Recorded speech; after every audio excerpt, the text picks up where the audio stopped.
Assalamualaikum warahmatullahi wabarakatuh. Alhamdulillah, salatu wassalamu ala rasulillah wa ala ashabihi wa man wala. Amma ba'du, qala ta'ala fi kitabihil karim, a'udzu billahi minasyaitonir rajim, bismillahirrahmanirrahim. Ya ayyuhalladzina amanu kutiba alaikumus siyamu kama kutiba alal ladzina min qablikum la'allakum tattaqun. Hadirin yang dan pendengar dan semua yang tergabung dalam WA grup pengajian atau seminar dari Temanggung hari ini. Mari kita bersama-sama memanjatkan syukur kehadirat Allah Subhanahu wa taala di hari yang ketiga kita berhasil memasuki bulan Ramadan sebagaimana doa kita sejak bulan Rajab. Kita sudah biasa berdoa sebagaimana dicontohkan oleh Rasulullah SAW. Allahumma barik lana fi Rajab wa Sya'ban wa ballighna Ramadan. Dan kita sudah nyampe di bulan Ramadan. Kewajiban kita di bulan Ramadan adalah faman syahida minkum syahra falyasumhu. Barang siapa yang menjumpai bulan Ramadan, maka berpuasalah di dalamnya di bulan Ramadan ini. Dan puasa kita ini sekarang dalam kondisi pandemi COVID-19 atau virus corona yang datang dari Wuhan, Cina. Kita tidak bisa apa-apa dan pemerintah juga tidak siap, masyarakat juga tidak siap. Oleh karenanya ini adalah bencana atau wabah dan kita harus menyikapinya sesuai dengan kesepakatan, sesuai dengan diskusi dan kajian-kajian yang mendalam. Dan keputusan dari pemerintah adalah bahwa kita ini harus work from home, kita stay at home, kita harus ada di rumah. Termasuk Majelis Ulama Indonesia juga memberikan keputusan bahwa mengambil istinbat hukum dari peristiwa-peristiwa zaman Rasul, zaman para sahabat ketika ada wabah dan sebagainya, maka sholat jamaah di masjid pun menjadi tidak wajib, termasuk sholat Jumat. Dan nanti mungkin yang sunnah muakkad seperti sholat tarawih dan sholat Id itu juga bisa tidak dilaksanakan bersama-sama, tetapi kita menjalankannya dari rumah. Inilah kondisinya. Nah, oleh karenanya mari kita bersama-sama mencari strategi yang paling baik untuk bisa beraktivitas, beribadah sesuai dengan syariat Islam, sesuai dengan ketentuan yang dicontohkan oleh Rasulullah SAW memasuki bulan Ramadan ini dengan puasa. Nah, ini bagaimana ini strategi untuk sukses di bulan Ramadan yang kita di tengah kondisi pandemi COVID-19. Panitia pesantren Ramadan ini memberikan judul kepada saya, strategi memenangkan dakwah di tengah wabah. Kalau secara umum sesungguhnya strateginya hanya satu, tidak boleh berhenti. Jadi sebagaimana tertuang dalam surat At-Taubah ayat 105, potongannya adalah a'udzubillahi minasyaitonirrajim wa qul i'malu fasayarallahu a'malakum wa rasuluhu wal mu'minun wa saturadduna ila alimil ghaibi wasyahadati fayunabbi'ukum bima kuntum ta'malun. Wa qul i'malu, katakan i'malu, berbuat, beraktivitas. Wa qul i'malu fasayarallahu a'malakum, maka Allah akan melihat amal kamu. Wa rasuluhu, dan bahkan rasulmu. Wal mu'minun, bahkan orang mukmin. Jadi kita harus yakin bahwa kita melakukan aktivitas di rumah sekalipun, nanti pada akhirnya kita tahu, orang mukmin pun tahu, Rasul pun tahu. Ini bagaimana caranya? Fayunabbi'ukum bima kuntum ta'malun. Maka Allah lah yang alimul ghaibi wasyahadah, yang mengetahui yang tersembunyi dan yang zahir, yang syahadah. Bima kuntum ta'malun, fayunabbi'ukum bima kuntum, mengabarkan, menabakkan apa yang kita lakukan. Sekali lagi harus dengan keyakinan itu, maka kita harus beraktivitas, tidak boleh berhenti. Idza faragta fansab wa ila rabbika farghab. Jika kita kosong, meskipun di rumah, langsung cari kegiatan. Apa yang kita lakukan? Bahkan antar kita falyatanafasil mutanafisun, tetap berlomba untuk terus berkejar-kejaran melakukan kegiatan aktivitas. Sekali lagi meskipun dari rumah. Bahkan juga tetap persaingan, perlombaan tetap. Fastabiqu al khairat. Mana di antara kita ini ada sekat. Jadi dari rumah ke rumah. Rumah kita dengan rumah tetangga ada sekat, ada temboknya. Kita tidak tahu. Tetapi dalam semangat kita nggak boleh kemudian kita lemah, nggak boleh kita kalah dengan yang lain. Jadi fastabiqu al khairat. Dalam beramal soleh, maka tidak boleh kita kemudian melemah. Itu kuncinya. Jadi ini strategi umum adalah wa qul i'malu fasayarallahu amalakum wa rasuluhu wal mu'minun wa saturadduna ila alimil ghaibi wasyahadati fayunabbi'ukum bima kuntum ta'malun. Kemudian kalau rinciannya ada dua. Jadi ada yang pertama, Ramadan ini kok disuruh di dalam, padahal kita mestinya tarawih, sholat jamaah bersama masyarakat dan seterusnya, memperbanyak amal di masjid dan sebagainya. Sementara masjidnya ditutup. Nah, bagaimana ini? Ternyata di zaman Rasulullah juga sudah dilakukan, bahkan Rasulullah sudah mengisyaratkan, dan kemudian di zaman Khalifah Umar bin Khattab juga diberi saran oleh Amr bin As ketika ada wabah ta'un amwas, maka yang sudah menewaskan dan mewafatkan Mu'adz bin Jabal, kemudian Ibnu Jarrah dan seterusnya, maka kita harus menyebar. Kita disuruh untuk di tempat yang terpisah-pisah, tidak boleh berkerumun. Ini zaman Umar bin Khattab. Rasulullah sendiri sudah pernah mengabarkan begini. Ada seorang bertanya, ayun nas afdal ya Rasulullah. Sesungguhnya siapa manusia yang paling utama ya Rasulullah? Maka Rasulullah menjawab, mukmin yujahid bi nafsihi wa malihi fi sabilillah. Orang mukmin yang berjihad dengan jiwanya dan hartanya di jalan Allah. Nah, ini yang pertama. Jihad di jalan Allah. Ini tidak ada peperangan, tidak ada apa segala macam. Berarti ada peluang yang kedua, yaitu sumaman ya Rasulullah. Summa rajul mu'tazalun fi sya'ab min syi'ab ya'budu rabbah wa yada'un nas min syarri. Jadi orang yang uzlah, orang yang menyendiri, mengasingkan diri di lembah-lembah demi menyembah Rabbnya, demi ibadah kepada Rabbnya, dan menjauhkan diri dari kebobrokan masyarakat. Nah, jadi ada di dalamnya adalah beribadah, dan bahkan lebih spesifik lagi adalah dengan berdoa.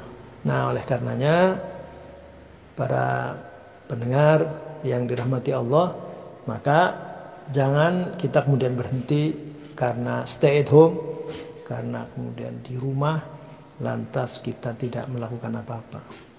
Sama Rasulullah juga seperti itu. Jadi intinya apa? Intinya ya kita beribadah sebanyak-banyaknya. Kalau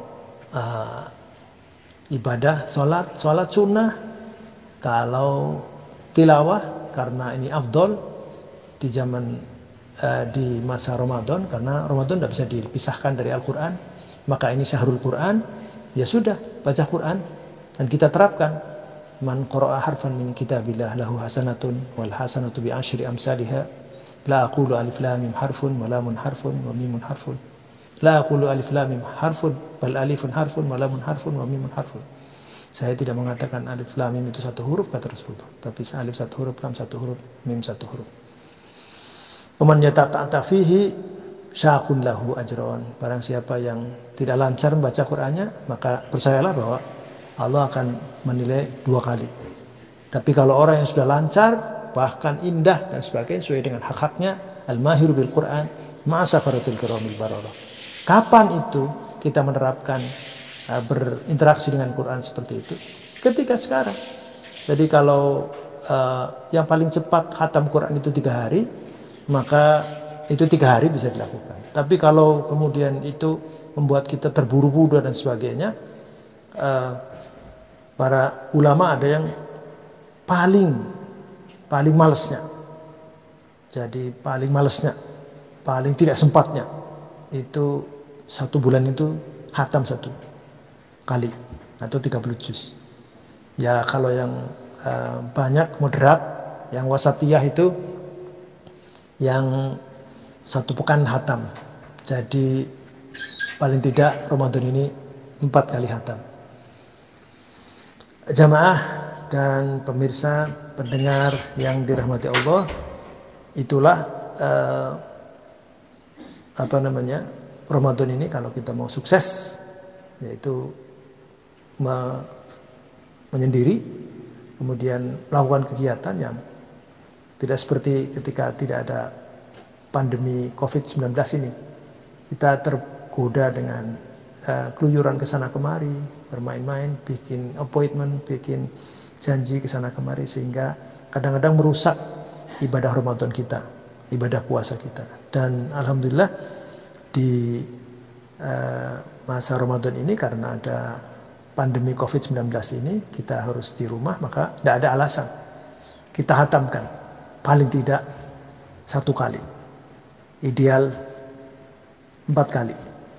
Tapi kalau mau maksimal ya 10 kali, karena 3 hari hatam. Nah, itulah mungkin yang pertama, sehingga beribadah sebanyak-banyaknya. Dan bahkan ada yang secara spesifik, yakni makanya syahrul Ramadan alladzi unzila fihi al-Qur'an hudan lin-nasi wa bayyinatin minal huda wal furqan faman syahida minkum asy-syahra falyasumhu wa man kana maridan aw ala safarin fa iddatun min ayyamin ukhra yuridullahu bikumul yusra wa la yuridu bikumul usra wa litukmilul iddata wa litukabbirullaha ala ma hadakum wa la'allakum tashkurun. Kemudian ayat itu dilanjutkan dengan wa idza sa'alaka ibadi anni fa inni qarib ujibu da'watad da'i idza da'ani falyastajibu li wal yu'minu bi la'allahum yarshudun. Maka ini saatnya kita memperbanyak doa. Jadi seluruh aktivitas kita biasanya mestinya diberi ruh dengan doa. Ad-du'a'u muhul ibadah. Doa itu adalah otaknya dari ibadah. Maka perbanyak doa, mendoakan orang lain sebanyak-banyaknya, maka para malaikat akan mengaminkan sebagaimana kita berdoa untuk orang lain itu. Nah, itu kita praktekkan itu insya Allah dengan physical distancing, dengan uzlah, dan beribadah sebanyaknya dan berdoa, maka kita akan mendapatkan derajat yang terbaik. Sebagaimana Rasulullah juga ketika 40 tahun dia berkhalwat di Gua Hira, kemudian dia mendapatkan wahyu. Itulah sarana uzlah, sarana berkhalwat, sarana diam diri, berpisah dari orang lain, adalah sarana untuk merenung, berzikir, dan kemudian kita memikirkan problematika dan mendapatkan solusi-solusi. Begitu juga Nabi Musa ketika mendapatkan wahyu juga begitu. Dia akan menyendiri meskipun kebablasan, karena dia kepengen ketemu dengan Allah SWT, itu tidak mungkin. Tetapi yang dikabulkan adalah dia mendapatkan wahyu. Begitu juga Nabi Ibrahim, juga Nabi dan Rasul yang lain. Beliau mendapatkan kemuliaan karena berkhalwat, karena uzlah, karena menyendiri. Nah, kita kalau kepingin naik derajatnya, maka kita menyendiri dan banyak beraktivitas di rumah dan berdoa. Kemudian itu yang dimodifikasi sekarang ini banyak sebenarnya tokoh-tokoh yang muncul, apakah itu Soekarno, Soeharto, dan sebagainya. Ada tempat-tempat khusus untuk berkontemplasi, bersemedi, mengurung diri dan sebagainya. Dan ketika mengurung diri, ketika dia berkontemplasi itu, kemudian mendapatkan banyak inspirasi, pemikiran-pemikiran baru yang menyelesaikan problematika bangsa. Bahkan tokoh-tokoh dunia itu juga sangat terkenal dengan kontemplasinya. Ini kita manfaatkan, mudah-mudahan dengan Ramadan, dengan COVID-19 ini, kita malah mendapatkan banyak rumusan, banyak formula untuk menyelesaikan problematika umat dan bangsa ini. Kemudian yang kedua adalah bahwa Ramadan, puasa, saum itu tidak bisa dipisahkan dari kegiatan sosial. Lantas bagaimana? Kita ada di rumah tapi kegiatan sosial. Faktanya bisa kan? Kita tidak usah datang kemana-mana. Kita bisa mengirim lewat paket, lewat logistik, lewat jasa sending, delivery dan sebagainya. Hanya satu orang-orang tertentu yang sudah menggunakan protokol COVID, dan kita bisa berbagi. Jadi sedekah karena mulia dilakukan di bulan Ramadan, maka saatnya kita sedekah. Oleh karenanya konsep bahkan ta'awanu 'alal birri wat taqwa wa la ta'awanu 'alal ismi wal udwan itu diterapkan di masa Ramadan dan puasa ini. Sesama orang yang berpuasa, kita diberi kemuliaan oleh Allah Subhanahu wa taala, akan mendapatkan ganjaran pahala yang banyak ketika kita banyak memberikan takjil, memberikan buka puasa bagi orang yang sedang berpuasa. Kita akan mendapatkan bonus pahala orang berpuasa tanpa mengurangi pahalanya orang yang berpuasa itu. Jadi kita peduli dengan orang lain, dengan sesama orang yang puasa, bahkan orang yang tidak puasa pun kita beri santunan, kita sedekah. Pas dengan kondisi sekarang yang diminta untuk membagi sembako dan seterusnya.